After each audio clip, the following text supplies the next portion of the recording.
guys, it's Ben again, here to bring you another video, and today we're going to make a medieval dress. Okay, so we're looking at a simple kirtle, is what the term was called, and it's a fairly generic dress that was worn really from into the Dark Ages right through well into the higher Middle Ages. I do have a couple of, there are a bunch of different patterns out there for this type of dress. I don't want to make a particularly complicated one. I'm still building my own sewing skills, and so rather than try something that is going to be a bit too ambitious, what I'd really like to do is just make something relatively simple that I know that I can achieve, and we'll go into some of the more complicated designs a bit further down the track later in the year. But I have a particular dress that I know fits my girlfriend, and we're going to use that today as the basis for the dress we're making. A couple of quick points that I'm going to talk about with this sort of dress. A lot of people like to keep the sleeves fairly tight because that was the norm at the time. Be aware that you need to leave enough of a cuff opening so that you can get your hand through, and you need enough length that the dress comes down fairly low on the wrist.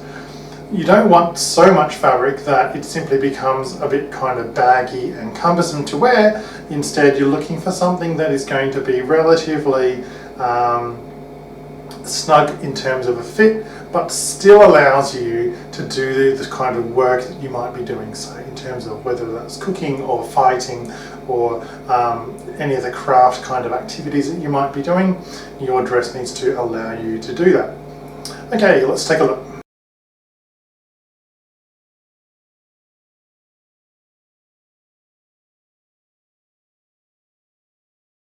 Alrighty, we're pretty much all ready to go, but the first thing that we need to do when we get any fabric from the fabric store is to wash it. And what that does is it pre-shrinks the fabric and it helps to seal the dye. So I have seen at medieval festivals and so on where people have sort of rushed their productions and they've not washed it, and sometimes you can see colour leaking out of the fabrics. It looks terrible. Wash this first and then give it about a day or so to dry on the line. Once you have your fabric nice and flat on the floor, ideally it should be ironed. In this case it's not, because I actually have quite a few things to do today. Then place, if you're going to trace over an item of clothing, which is what we're doing here, then keep everything as flat as you possibly can. I like to leave at least a 2 centimeter gap for seams. And I tend to find that works for me.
I like to start my dresses off by working on the lower hems first.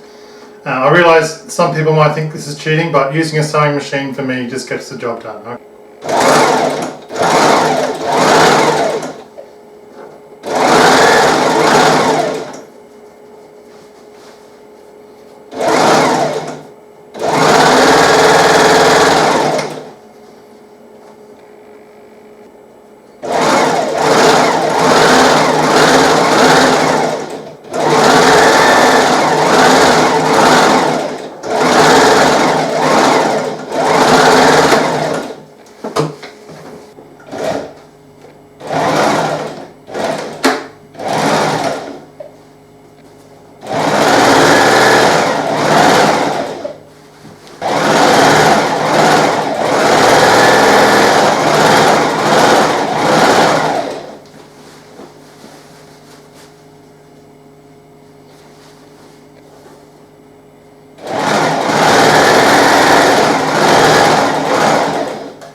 I'm using a very simple sleeve pattern, which is fine. This is a fairly simple generic garment, can be worn throughout sort of post-Roman era right through till 16th century.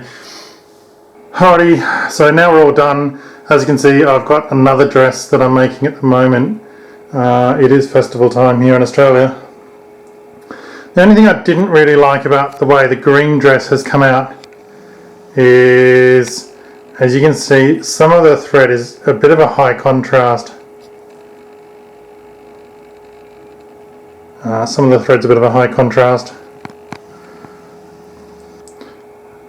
But for an underdress, I think this is pretty much fine. I managed to get one of the sleeves inside out, so I'll need to go and fix that. But otherwise, we're all pretty much good to go. So now I've just got to pick up some fabric for the so the green one's going to have an apron dress on it, and the other has a slightly different style of overdress. We'll get into that at festival time. Rightio, hope you enjoyed the video. Please like, subscribe and share, and I'll catch you in my next video.